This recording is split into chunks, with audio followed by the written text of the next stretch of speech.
सिपारे ॿिए सूरह बक़रा जे 32 रुकू जो तर्जुमो ॿुधंदासीं। बिस्मिल्लाहिर्रहमानिर्रहीम।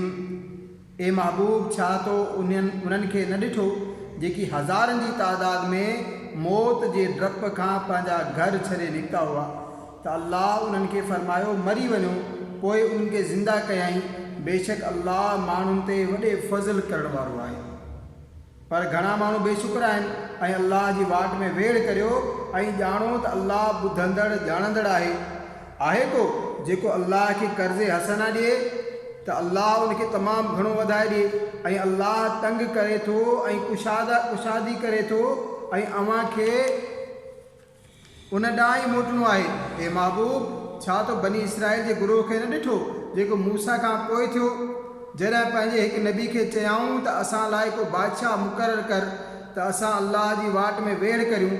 नबीअ फरमायो, छा तव्हांजा अंदाज़ अहिड़ा आहिनि जो जेकॾहिं तव्हांखे जिहाद फ़र्ज़ु कयो वञे जेकॾहिं तव्हां ते जिहाद फ़र्ज़ु कयो वञे त पोइ न करियो। चयूं, असांखे छा थियो आहे जो अल्लाह जी वाट में न विढ़ूं, हालांकि असां पंहिंजे वतन ऐं पंहिंजी औलाद मां कढिया विया आहियूं। पोइ जॾहिं हुननि ते जिहाद फ़र्ज़ु कयो वियो त थोरनि खां सवाइ सभु फिरी विया, ऐं अल्लाह ज़ालिमनि खे चङी तरह ॼाणंदड़ आहे।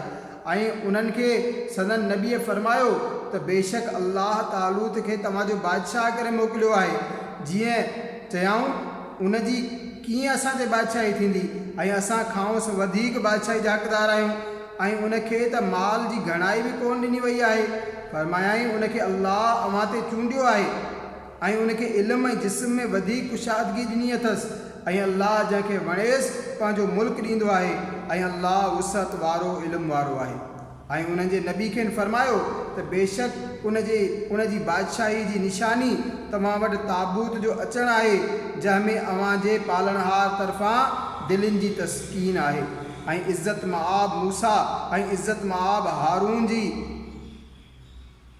हारून जे तरके जूं कुझु बचियल शयूं आहिनि, उन्हनि खे मलाइक खणी ईंदा। बेशक उनमें अव्हां लाइ वॾी निशानी आहे जेकॾहिं ईमान वारा आहियो।